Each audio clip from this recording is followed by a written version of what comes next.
as you read from this title, I really want to make this practical. So navigating, like, how do you actually navigate the early stages of burnout? So that's from like the initial kind of first few weeks to like even like the first 1 to 3 months. So I think the first one was that I realized just how important it is to know how you like to be supported, and you need to communicate that to your family and friends. So when you hit burnout, sometimes it is hard if you don't know how you like to be supported, and that's part of the challenge as well. Because when I hit burnout, I kind of was expecting my friends and family to support me in a certain way, but I never communicated that. And partly was because I didn't know how I like to be supported. And so part of me was like, I wanted my friends to actually message me, to check up on me, to like spontaneously like rock up at my door and stuff like that. But because I never communicated that to them, they didn't really do that. And it's not their fault because like I never communicated that. And that's so important in a friendship, in a relationship, that you have to communicate what you want. And so, but I guess part of it was because I just didn't know at that time what I wanted or how to articulate what I wanted. I think a really important thing, if you know what you want, to just say, when you share with people, hey, I'm burnt out and this is a way you can support me, that's going to help them so much, and it's going to help you. And because you're not going to think about like, how come they're not helping me in the way that I want, when they just have no idea. So if you know how you like to be supported, just communicate that. If you don't know, figure it out, I guess. Chat with your friends and see what's possible. Number 2 is to get space from work that is causing you to burn out. So I think that's a really common thing that people say, is that once you hit burnout, you really need to separate yourself from work or whatever is burning you out. So for me, I began my sabbatical in April, but I kind of hit burnout in February. So there was this period of time, which was about like 3 to 4 weeks, where I was kind of away, and like, so I had some certain periods of time off because that was like the brunt of my burnout. And then that helped me to then determine like, okay, I really need to just take some time off. And so then I had like I think I had like 3 weeks or 4 weeks of like transitioning my role. So, but my initial brunt of it, I was like, I just need to stop work. Like, I just need to get away from this, because I realized that, I had all the signs of burnout. I had, a really short temper. Like, that's not usually me, but like I became very easily agitated and apathetic towards things. I wasn't effective in my work and all the kind of signs of burnout. But yeah, big thing is, get space from your work. And that's causing you to, burn out, and completely stop if it's necessary, which often it is if you really hit burnout. The third one is to get with a therapist, get with a counselor, get with a psychologist to really just help you unpack what led to your burnout. And I think talking with a professional really, really helps. And that's something that I knew that I really needed to do, because I had wrapped up my time with my previous psychologist, and I was looking for someone who was more faith-based, because I am a pastor, and so I feel like that plays a big part of the conversations that I would have. And so I needed to find someone who was a Christian, who would be able to, understand, but who was also trained. So yeah, that has been really instrumental for me, and I'm still seeing my therapist as well. So yeah, just someone to really chat through stuff, unpack what led to your burnout, and to also maybe even dive into, so like the stuff that I was talking about, like the mental unhealthy thoughts, that was through, unpacking stuff, and also, just like whether there's related stuff to the way you were brought up and all that kind of stuff. Number 4 was don't stop having routine in your life. So when I had my first week of official sabbatical, after I handed everything over, which was the 1st of April, I kind of put myself in a place where I stopped having routine. And I think that was quite unhealthy for me, because I was just kind of like, given I was really tired, and like, yes, you need a rest. And maybe I will say this as well, really important, that my burnout wasn't as extreme as other people. So when I went to my GP to get an assessment on how bad my burnout was, I was probably right in the middle. But I know burnout can be extremely severe for some people that they don't even want to get out of bed. Like they can't even get out of bed. Whereas thankfully that wasn't my case. I think maybe I caught it a lot earlier on. And so I was just right in the middle. But then, yeah, so I know sometimes it's hard to have routine, especially if you just don't want to get out of bed. So this is more of like, I guess from my experience, I wasn't that far into burnout. But yeah, trying to have some sort of routine helps. So I was very intentional. Like, I still got to do all my chores. I still got to, do the clothes washing on Monday, continue to do the dishes and wash that. Although sometimes I got a bit lazy. But yeah, don't lose the routine. I think the next one is, continue to do work that isn't your burnout work.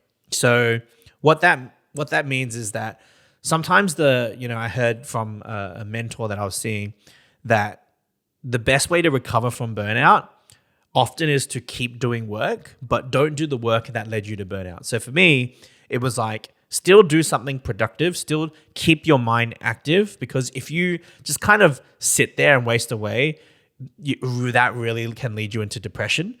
But if you keep your mind active, if you do something that keeps your brain going, keeps you motivated, gives you I don't know the full science behind it, but gives you the endorphins and dopamine, whatever it is, right? But it keeps you a positive mindset. And so for me, initially it was a bit hard to do work because my mentor suggested, do gardening, and I was like, I hate gardening. I'm never going to do gardening. But just doing something.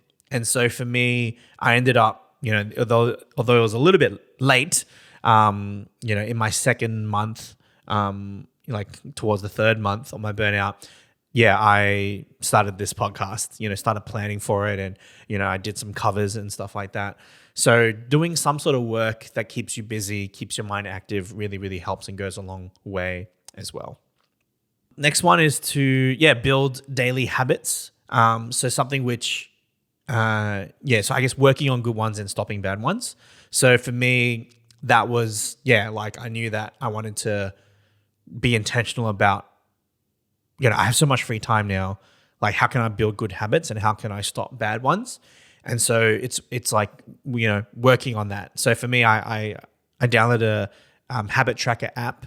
And so I've been trying to do things. So basic stuff like have 4 glasses of water, take your vitamins every day, try to go for a walk for at least 15 minutes, that kind of stuff. So even simple stuff I think is good. And I think for me, being very goal-focused, task-oriented, I like to have the that kind of sensation of actually ticking something off and having checklists and being able to see that, hey, and mark progress, kind of like a game. So for me, that really worked. May not work for you, and so you don't have to do that, but that was what worked for me.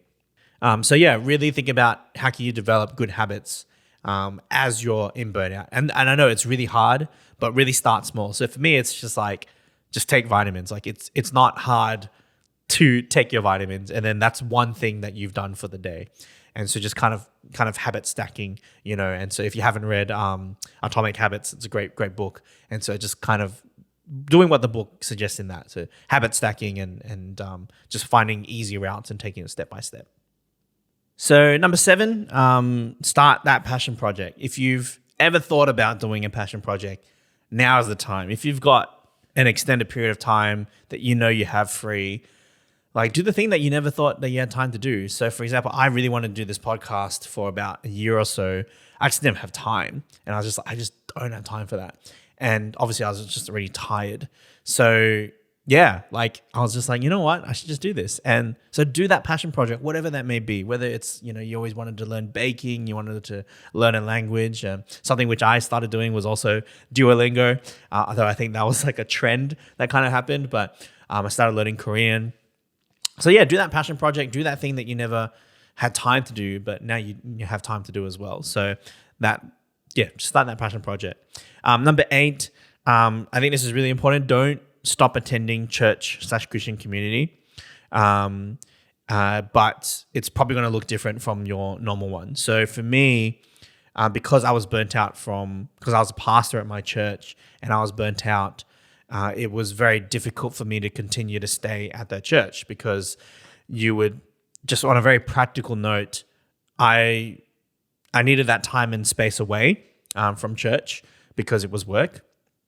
But yeah, I guess the challenge was that, people would maybe feel like they still needed to, check in with me every time they saw me or, come to me for different things or issues. And I would feel that I need to do something about it. So I think that separation from my church was a really healthy thing.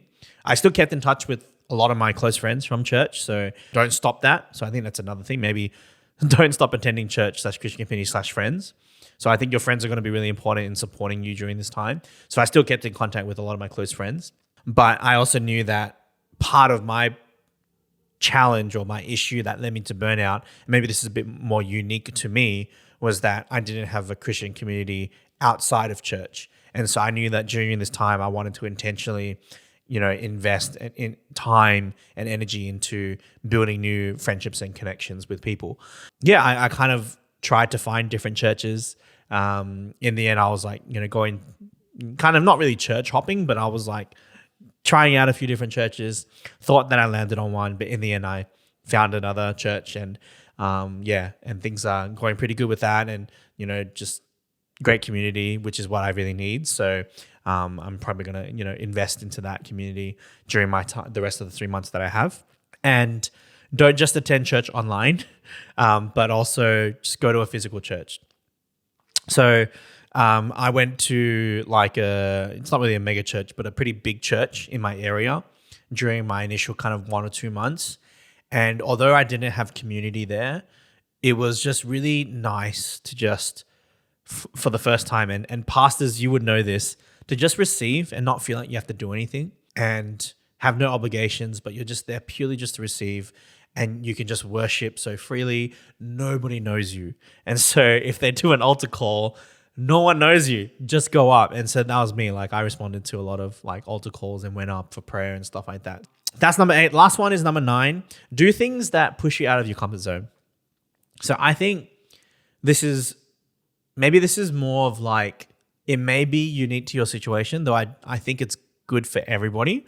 But I understand maybe this is not for everyone. This really helped me because because there's 2 different personality types. You have people who are very structure, plans, and then there are people who are just very spontaneous. So for me, I'm more of a structured plan person, but I do every now and then like to dabble in the spontaneous, but then that does take energy. It does take time, and it takes a lot of mental energy to be able to do something like that is out of your comfort zone. But then I find that sometimes it is when we're out of our comfort zone, that's when we can actually grow and where God really pushes us to grow. And I guess just being obedient and exercising faith. And so for me, I had to really put that into practice.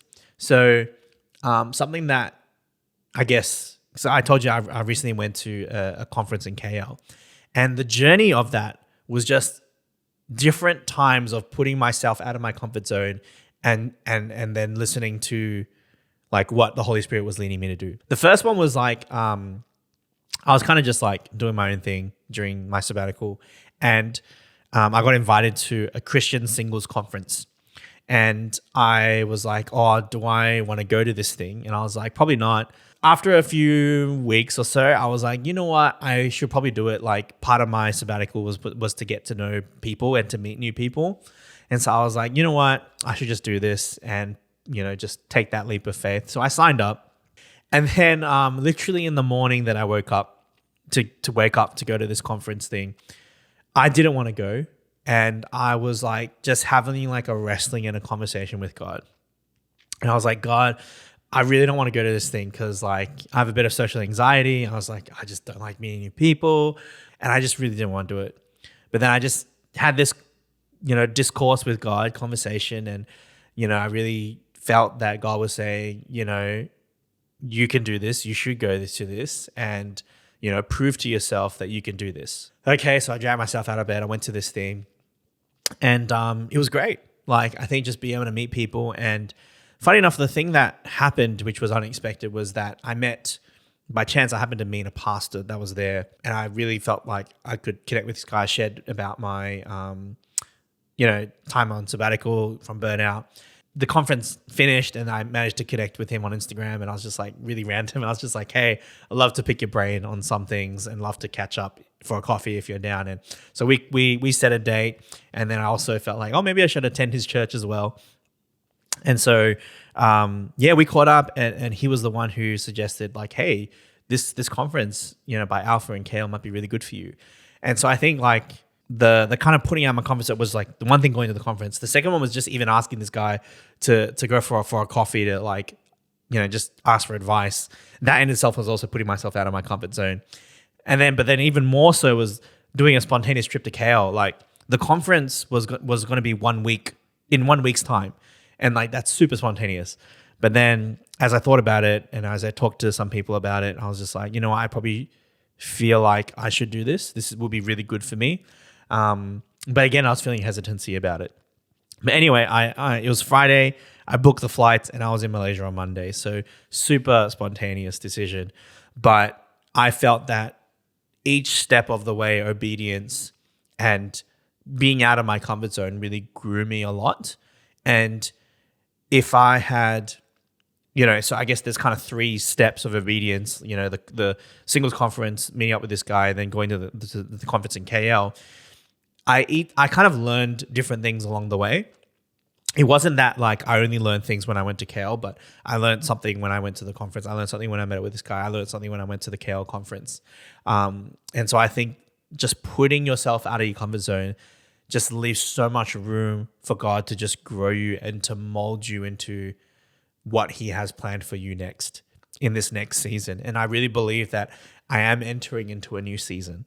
But I don't think I would have been well prepared for that or ushered into that if I didn't take those steps of faith and put myself out of my comfort zone. For you, practically, if you're a pastor who's just navigating burnout, or if you're just someone who's non-Christian navigating burnout, I would say try to find things that really push you out of your comfort zone, because I think that's where growth really happens.